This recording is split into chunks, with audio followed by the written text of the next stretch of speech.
is that Israel are evil. Okay, why? I don't even exactly know what's going on. I don't know that. In 3 weeks, the Islamic Republic killed 50,000 innocent Iranian people that were just protesting because they're unhappy with the government, they're unhappy with being oppressed, yet not a single protest. So why do you think That is a little bit strange. If these people have been so violent towards their own people who have been protesting, why no anguish, why no outrage and no protests for these people? Aren't they innocent as well? people were so loud on Palestine but so silent on Iran? A lot of factors. Can I think for a second? There's not much Looks vegan.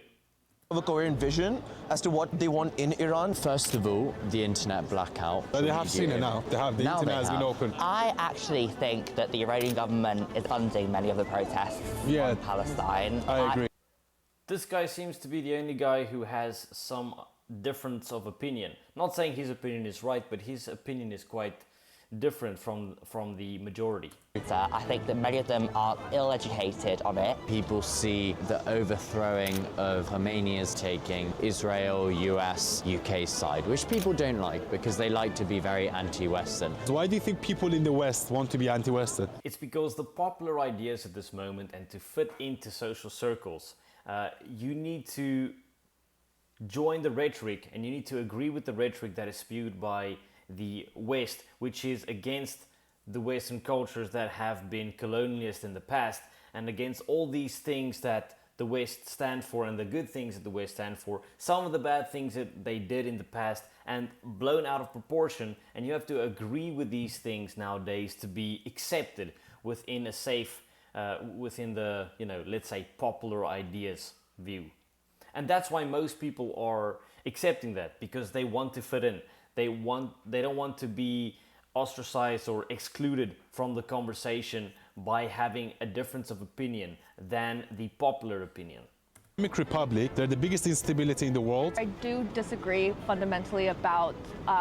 Can you just repeat what you were saying? It's the Islamic Republic that's funding Hamas, they're funding Hezbollah, they're funding Houthis, calling them resistance groups, but in reality they're terrorists. And trust me, I lived under the Islamic Republic. I'm gonna cut here. She just can't contest with what he has to say because he has the facts, he's lived that experience, and he's saying things that are so contradictory to what she has been fed and what she believes. And I don't even think she actually disagrees with him on a personal basis. But because she's been challenged so outright and she doesn't actually have her own formed opinion, she just feels totally out of her depth, and she says she blames this person of having a bad faith discussion or a bad faith angle. But actually she's just running away from having a real conversation because she's obviously not educated herself on her own views or opinions. I can't have a good faith debate about this, I'm sorry. Well, it's true. I feel it's a bit unfair to pinpoint it on a religion. If you actually study the Quran, Islamic conquest, and if you To pinpoint it on a religion when, let's say right now of the moment, it's quite obvious to see that the instability that has been created in many different parts around the Western spheres and the middle spheres have been, as a direct consequence of this kind of rhetoric based on the religion. Then perhaps you could say that this religion is a bit problematic, or at least troublesome. study Islamic countries, you realize that when Islam mixes with politics, it can be very dangerous. That's why we have so many Muslims moving to Christian countries, but not a lot of Christians moving to Muslim countries. It's fair to say the same on Jewish. I have to disagree with you. You mentioned that there is.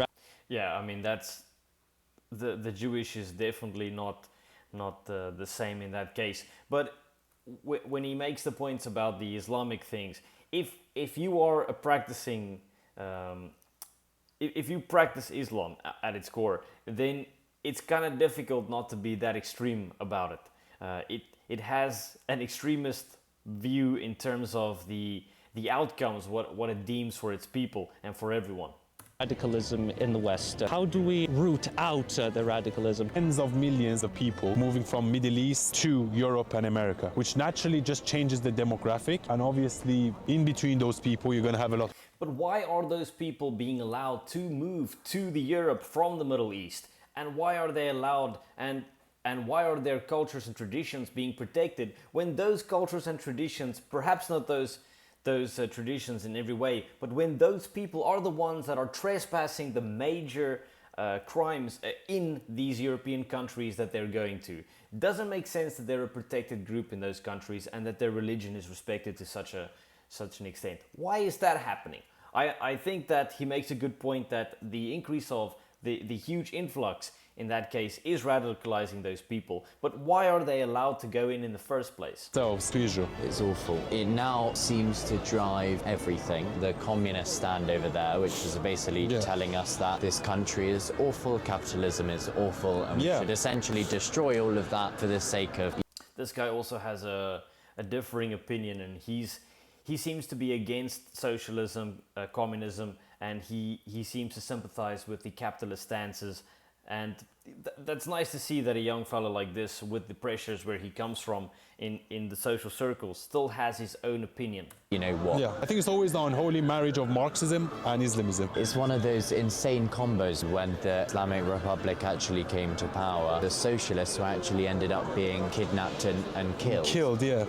After their kind of part. It is kind of ironic how the same socialist regimes that are propagating and supporting Islam will be the first ones to be cultured and eradicated once Islam, if it ever happened, would come into power.